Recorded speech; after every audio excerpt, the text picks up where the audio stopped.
Shalom Israel, before I start, I want to give all glory, honor, and praises to Yahweh, Ba'ashem Yahushai, Wahar Rakah Kadash. Double honors to the elders and apostles in Israel who rule and teach well, to the Akims and the Iwas and Byways and those pushing this word in truth, sincerity, to the brothers and sisters in the truth. Yeah, just I'm gonna do a quick food for thought, and it's to do with what about you? When you come into this truth, you expect it to be a certain way, coming from the world and how people act in the world, how people act in the various religions that our people may be in. But then you realize that, some people ain't acting how you expect them to act, and you may then withdraw yourself from that company. For some people, that actually brings them back out of the truth and into the world. But we have to bear in mind that regardless of how people act, we have to make sure that we ourselves are acting right. Like we expect people to be a certain way, and when they're not acting how we expect them to act, then we then react to that. But we have to bear in mind that how we act to others has to be in accordance with how the scriptures want us to conduct ourselves. On Judgment Day, the Lord ain't going to be holding you accountable for what someone else did. He's going to be holding you accountable for what you did. How did you conduct yourself in a certain situation? You think this brother or sister didn't act right. Well, did you act right in that situation? And that's what's going to count in that time. And this is why we have to be mindful that, we're not letting others offend us to the point where we don't follow the scriptures. You hear a lot about brotherly love. If someone ain't exuding that brotherly stroke sisterly love to you, and a lot of my terms will be masculine, but it's both ways, brothers and sisters. If someone ain't exuding that brotherly love to you, are you exuding brotherly love to them, stroke sisterly love? Because at the end of the day, we're going to have to answer for how we react. If someone calls you, do you respond to their call?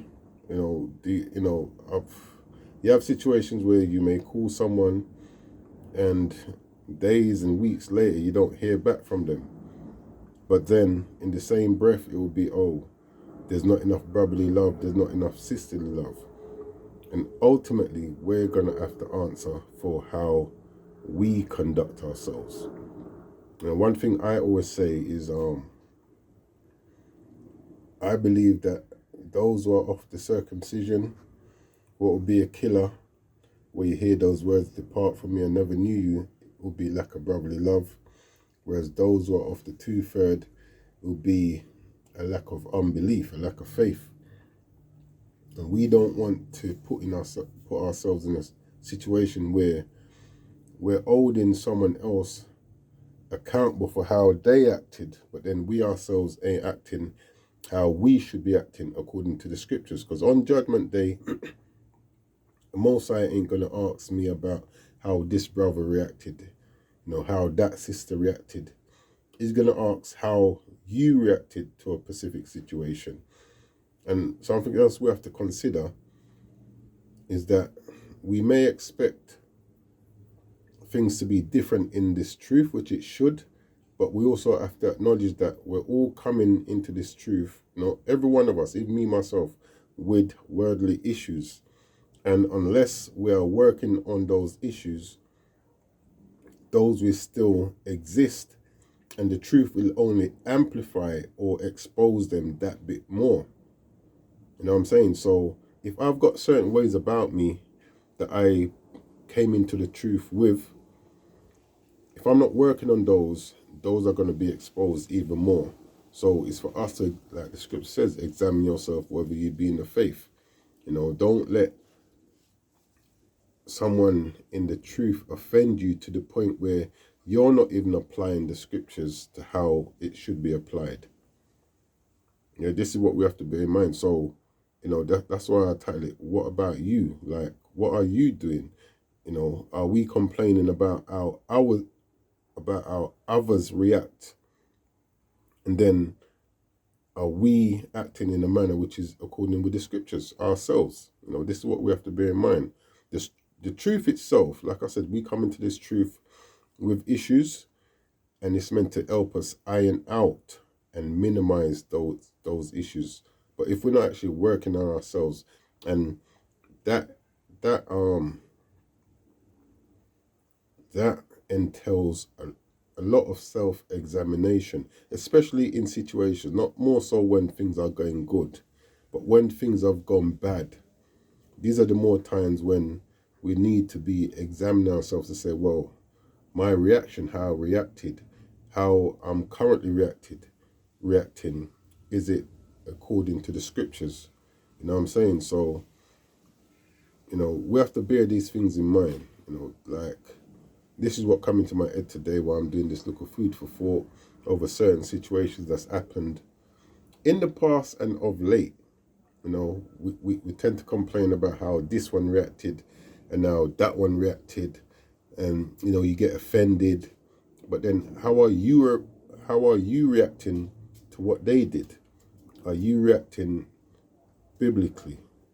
You know what I'm saying? And it's not an easy walk. I always say this is not an easy walk, but hear what?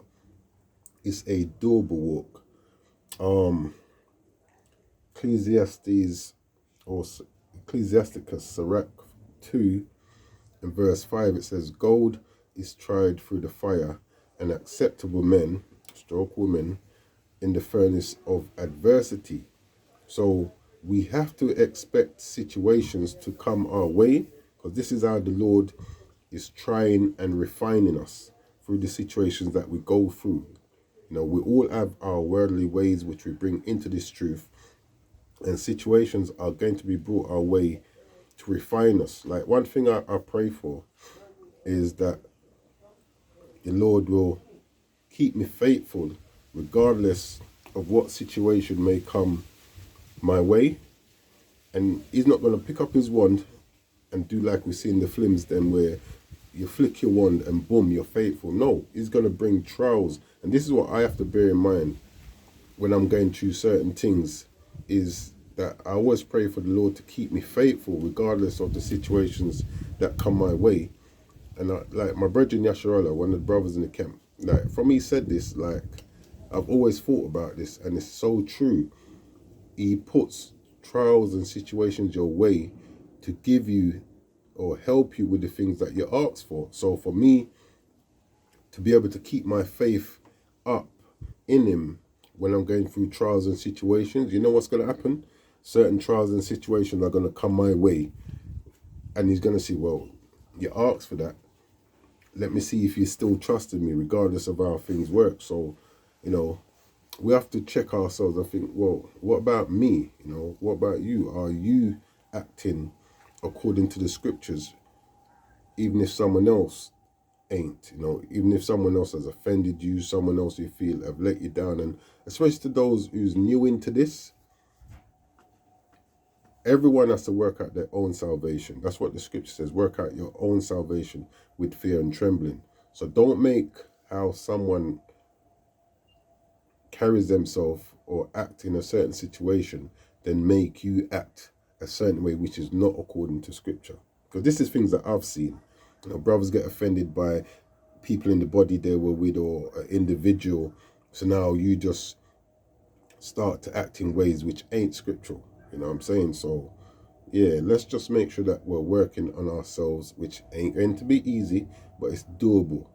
And to always keep, you know, you may not even do it in the situation, in at the moment that a situation arises. You may have acted outside of scripture, but it's for you to then examine, how did I conduct myself, and then rectify it according to the scripture. So I'm just going to leave it there, Carl.